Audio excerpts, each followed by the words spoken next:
Okay, so the first thing you want to do after you share the template to Notability is to rename it. Make sure that you put your name and put, you don't have to put AP Physics because I know who's who. Well, no, why not? AP Physics, and then go ahead and put the date or the name of the assignment. I'll for now, I'll just put November 7th, 2020. Okay. So this is a template to help you solve projectile motion problems.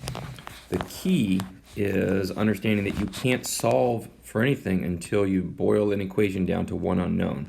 So in this equation, it looks like I have 5 unknowns. It's actually 4 because time shows up twice. So I have displacement, initial velocity, time, and acceleration.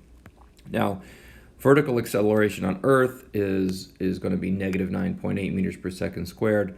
I left it blank because, maybe it's a projectile on another planet and you need to input that information or maybe even solve for that information. So I left it blank for now.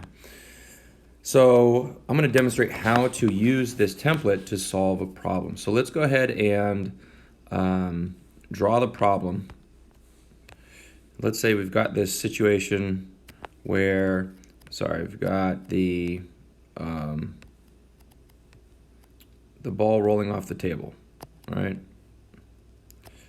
So there we go. And we want to figure out how far it travels, right? So let's go ahead and draw that little ball traveling. So it's got an initial velocity, and now you use the lab to solve for that. And say you've got 150 centimeters per second. We'll convert that to 1.5 meters per second. Okay. Now that's horizontal information. Okay.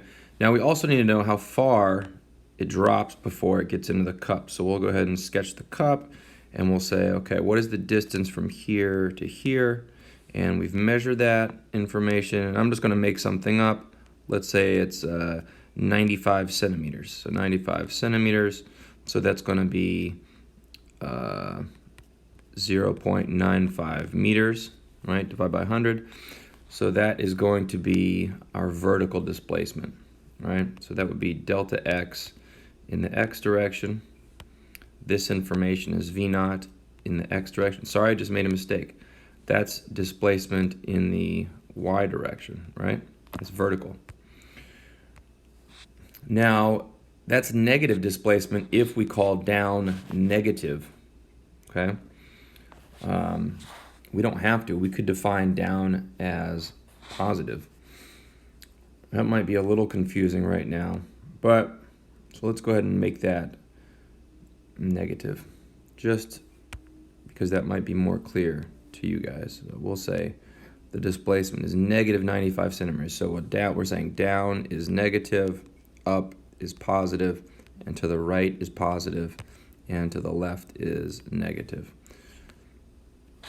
All right, so our velocity, initial velocity rolling off the table when it reaches this point right here, when it becomes a projectile, it's right there.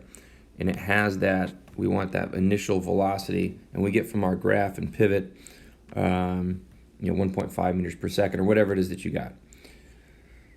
The amount of vertical displacement is going to be negative 0.95 meters. And we're trying to figure out where it lands, which cup it lands in. So we could let's draw some different colored cups, just to drive home the point. Is it going to land in the purple cup? Is it going to land in the green cup? Right? Another way of saying that is how far is it going to travel horizontally from its launch point, right? So from right here to, where? Let's say we don't know if it's going to be the purple cup or not. I'm just drawing an arbitrary vertical line, and I want to know, how far is this distance right here? How far is it going to travel horizontally? That's going to tell us which cup it's going to land in. So our unknown information is delta x in the x direction, right? That's what we're looking for. So we probably should highlight that, that's what we're looking for right there, delta x in the x direction. All right, so let's put our given information into the problem. All right, all this information came from measurements. Make sure that the information matches your measurements. So let's start off with a 1.5 meters per second squared in the x direction. So that's horizontal information, and that's the initial velocity, right? Initial velocity. So right here, I can say 1.5. And then initial velocity right here, 1.5. Okay? Now, what else do we know? We know the displacement is negative 0.95. That's vertical information. All right, vertical information. Vertical displacement, delta x. So I'm going to make it red. Negative 0.95. 95 centimeters. All right. Now, do we know anything else? No, that's about it. Let's plug in delta x anywhere. So we got negative 0.95 right there. Anything else we can plug in? We got the 1.5 over here. 1.5. All right.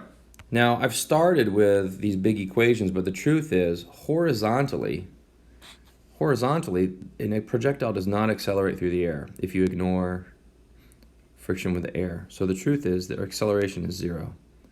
And that makes that whole term disappear, because 0 times whatever t is still going to give us 0. So this the horizontal equation boils down to delta x equals v naught t. Right?